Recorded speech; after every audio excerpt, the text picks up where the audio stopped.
All right, hello guys. So I'm Vincent. I'm Caleb. So we're tour guides in Kyoto. We've been doing tour guiding for a combined almost 4 years now. So yeah, we're just gonna be talking about another bad review that we found that I think is pretty funny. Yeah. So this review I have, the wording is quite funny, but it's for a large bus kind of shuttle tour of all the major sites of Kyoto. So Kinkakuji, the Golden Pavilion, Kiyomizu Dera has a famous view of the city, and Fushimi Inari, one of the most famous Shinto shrines in all of Japan. So you see most of the city in one day. And all of the bad reviews for this tour are largely the same.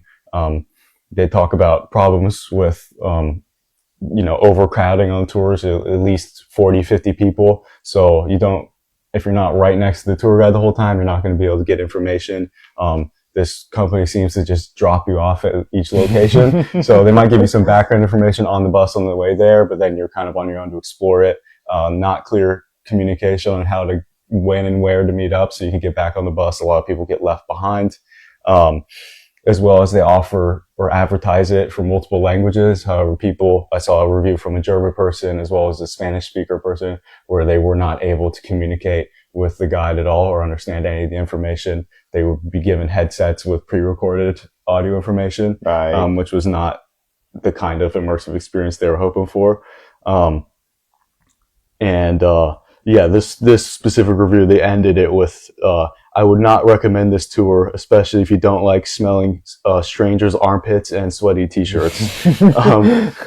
The reason I find this tour kind of interesting is we talk a lot about over-tourism, especially if you're a foreign resident living in Kyoto. You kind of sometimes butt heads with locals because they assume you're a tourist and can kind of treat you poorly sometimes, but however, like these bad reviews, so these people, they're complaining about the amount of numbers and they're not actually able to engage and enjoy and appreciate the places that they're going.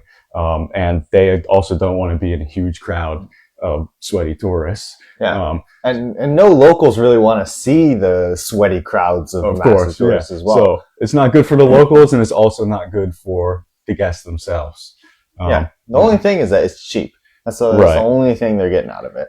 And no one likes it. Of course, Kyoto people recognize that the city is amazing for tourism. I mean, they need to take advantage of it. Right. But when they go through it, like 50 people at a time, just like cock blocking everything, the fucking road and everything. It's just annoying. Right. And, you can understand it from the local perspective, but it's interesting to get the tourist perspective. It's also not enjoyable. And I find this quite interesting. Last night we were at a little yakitori place, had a couple of beers, and just started talking to this older guy next to us.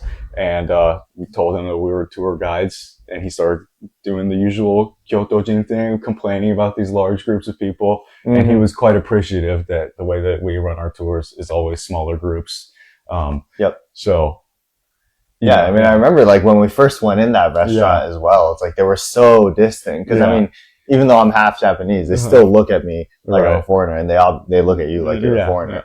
We hop in, and then they're just like, And then as we get talking, especially to the old guy, we just start a random conversation, and then we're like, "What do you guys do?" It's like, "Oh, we're tour guides." Well, we hate these like big bus tours. And then he was like super vibrant, fucking opened up to us almost. And but he said he appreciated that there's, these young people are running tours and are thinking about what kind of effect that the tourism industry has on the people that live here in the city.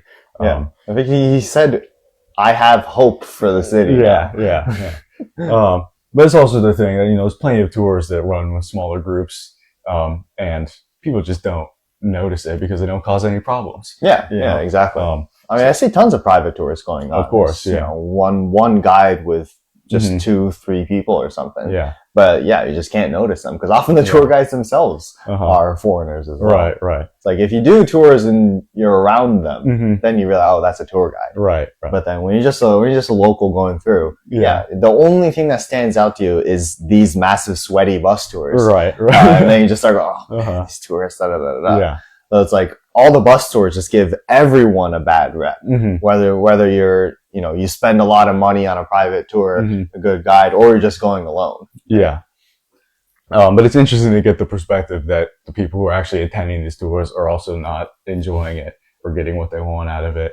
I also think it's interesting that these tours are marketed as multilingual and then are not multilingual. I think it's a bad idea to sign up for a tour that's marketed in multiple languages, especially if you don't speak the main language that it's going to be conducted in. I saw another review for a much different tour where they marketed in English and in Chinese, but there were more Chinese guests one day and the English speakers ended up being left kind of out of the group because they started speaking only Chinese. Yeah.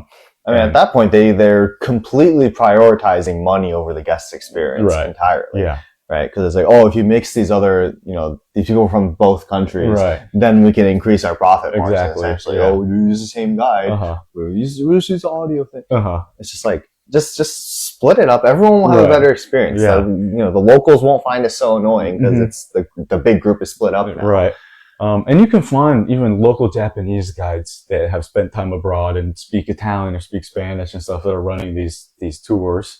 So you don't need to, if you're a non-native English speaker, you don't need to rely on struggling through this English thing and listening to poorly recorded, basic audio information type stuff. Like you can get a good experience in your native language. There's plenty of good guys in Kyoto that I've seen running tours in Italian and Spanish and German and stuff. And also there's plenty of foreigners living in Japan, people going to Japanese language school or in university here and stuff that will be tour guides and be speaking their native language, which a lot of times is not English. So I think the lesson, if you're coming to Kyoto and you're going to be interested in attending a tour, make sure it's a smaller group, make sure it's has good reviews, and then and make sure it's conducted in one language only, and you are confident in that language as well. One thing that's also kind of problematic, I had a tour a few days ago where the guests were from Mexico and none of them spoke English. I don't think they realized that. I mean, I do have Japanese ancestry and the Japanese name and stuff, but I don't think they realized that I am an American and English is my native language. Right. They were translating from Spanish into Japanese on the phone. And then I would read the Japanese and speak Japanese into the phone and translate it back into Spanish for them.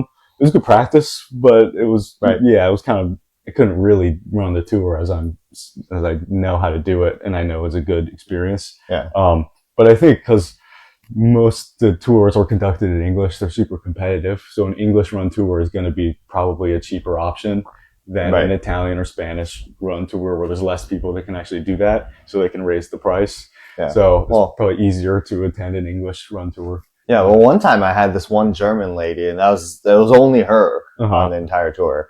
And she just came over. She had these like earphones that do the live translate stuff. So I'd be speaking, I could speak in English, and it would show up on her phone with like live audio thing. Right. But you think, oh, that's so cool, and that must work so well. Right. No, it doesn't. It actually takes a second because it actually needs to. I think it sends the voice over to the server. They process it and bring it over. So it takes there's a fair amount of delay until they get it, and then. It worked fine for a bit, but this is a tour to Fushimi Inari. Yeah. And once we got up a little bit, no more connection. Right. And then I was screwed. Yeah. So book tours in your own language. Yeah. Don't book massive bus tours. Nope. Usually they don't give you substantial enough information. And you're causing problems for the local people that are around. If you're in, part of this massive herd, you're not enjoying the experience. And it gives everybody who doesn't look Japanese in Japan, whether or not they're a tourist or a foreign resident, a bad look. And it's no individual's fault, but any large group of people walking through the street in Japan is a problem. Yeah. I mean, if you do that, just spend your money on taxis and go yourself. That's just better, to be honest.